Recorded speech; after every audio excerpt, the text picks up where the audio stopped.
Rira bien qui rira le dernier. Le patron le plus riche du village a vendu à un homme pauvre un puits sec pour toutes ses économies, et s'est moqué de lui, disant que sa famille mourrait de soif.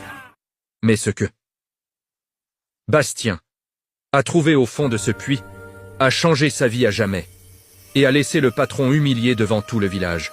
Abonnez-vous avant de commencer, car cette histoire révèle que parfois la justice ne vient pas d'en haut, mais du plus profond de la terre. Bastien se réveillait chaque jour bien avant l'aube, quand le chant des coqs ne rompait pas encore le silence de la campagne. Son corps mince, mais résistant, connaissait déjà le rythme du labeur. Le domaine de la Chênaie l'avait vu courber l'échine pendant 15 ans d'affilée, sans manquer un seul jour. Il était le premier arrivé et le dernier à partir.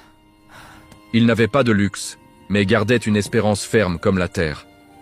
Un jour, avec chaque centime économisé, il achèterait son propre morceau de sol et sortirait sa famille de cette vie de servitude. La sécheresse avait châtié la région avec cruauté. 3 ans sans pluie avaient transformé les plantations en squelettes de plantes, et le bétail tombait comme des mouches sous le soleil brûlant. Dans la petite cabane en bois où Bastien vivait avec son épouse Marie et leurs 3 enfants, l'eau était rationnée comme si elle était plus précieuse que le pain. Chaque gorgée était réfléchie, chaque seau était recyclé. Pourtant, Bastien ne se plaignait pas, il avait un but.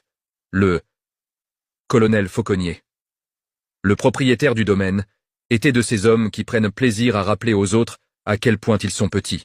Il montait un cheval de race, portait des bottes luisantes et donnait des ordres avec l'aisance de celui qui n'a jamais eu à conquérir quoi que ce soit par l'effort. Il regardait Bastien avec mépris, mais le respectait en silence pour une raison.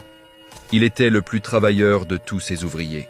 Un matin, alors que le soleil pointait à peine derrière les collines, Fauconnier apparut dans le champ avec une proposition.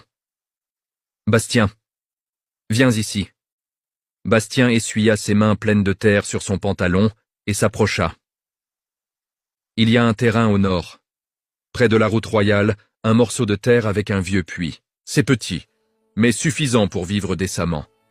Si on sait travailler, je te le vends. » Bastien sentit son cœur bondir. Il attendait cela depuis des années. « Combien en demandez-vous, patron ?»« Tout ce que tu as économisé, » répondit Fauconnier sans hésiter. « Je sais que tu as gardé sou après sou, c'est ton moment. Je fais ça parce que tu as été un homme bon. J'aime récompenser la loyauté. » La voix ferme du colonel Fauconnier ne laissait place à aucun doute. Cela semblait être une offre généreuse.